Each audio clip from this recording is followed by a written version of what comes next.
মাকসুদুর রহমান উনি বলছেন যে আমি বিদেশে থাকা অবস্থায় আমার সকল টাকা পয়সা স্ত্রীকে দিয়েছি। আমার স্ত্রীর সকল টাকা পয়সা খেয়ানত করেছে। এখন আমানতের ব্যাপারে কি স্ত্রীর আমানতের ব্যাপারে কিছু কথা বলুন।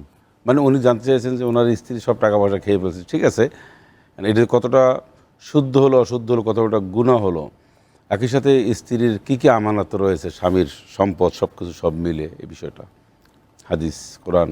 প্রথম কথা হলো, আমাদের সমাজে আজকে আমরা দেখি সমুদায় সম্পদ অনেকে স্ত্রীর নামে দিয়ে দেয়।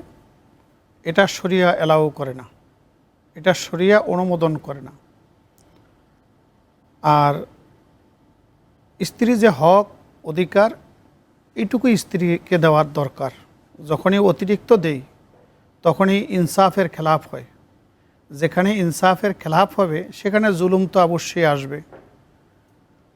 আর একটু বুঝিয়ে বলুন, অধিকার যতটুকু বেশি দিলে ইনসাফের খেলাফ হয়, এটা একটু ভাঙ্গিয়ে বলুন। অর্থাৎ স্ত্রীকে আল্লাহ তাআলা যে অধিকার দিয়েছে, স্বামীর উপরে যে দায়িত্ব কর্তব্য দিয়েছে, এটা পালন করা তার জন্য ফরজ।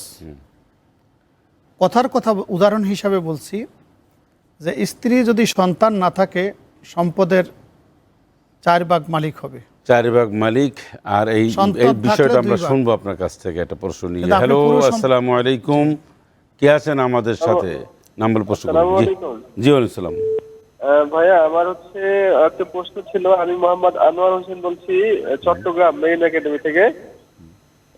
আমার প্রশ্ন হচ্ছে যে আমরা যে জায়নামাজে নামাজ পড়ি,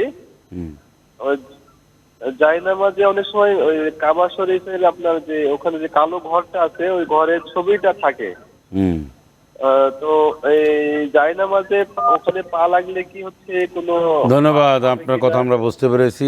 আপনি আমাদের সাথে থাকুন, ইনশাআল্লাহ খুব চেষ্টা করব। জি মহতরম, যা বলছিলেন।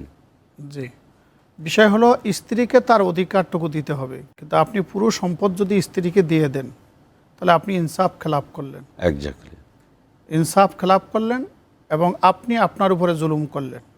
তো জুলুমের প্রতিদান তো যা হয় তাই, যা হওয়ার তো তাই হবে। এই জন্যে আমরা যার যার অধিকার, আল্লাহ প্রদত্ত যাকে যে অধিকার দিয়েছে সেই অধিকারটুকু আমরা দিই। আর স্ত্রীর কাছে তার স্বামীর সংসার এবং সম্পদ পুরো আমানত। কিয়ামতের ময়দানে আল্লাহর আদালতে পুরুষ তার গোটা পরিবার সম্পর্কে আল্লাহর শাহী দরবারে জিজ্ঞাসিত হবে, আর স্ত্রী তার স্বামীর সংসার সম্পর্কে কিয়ামতের ময়দানে জিজ্ঞাসিত হবে। যদি স্বামীর সংসারে সে আমানতের খেয়ানত করে বা ক্ষতি সাধন করে, কিয়ামতের ময়দানে আমানতের খেয়ানতকারী হিসেবে আল্লাহর আদালতে তাকে জবাবদিহি করতে হবে।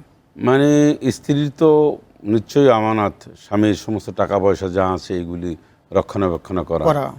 এটা তো সে ইচ্ছা করলে যেভাবে খুশি সেভাবে মানে ব্যয় করতে পারে না।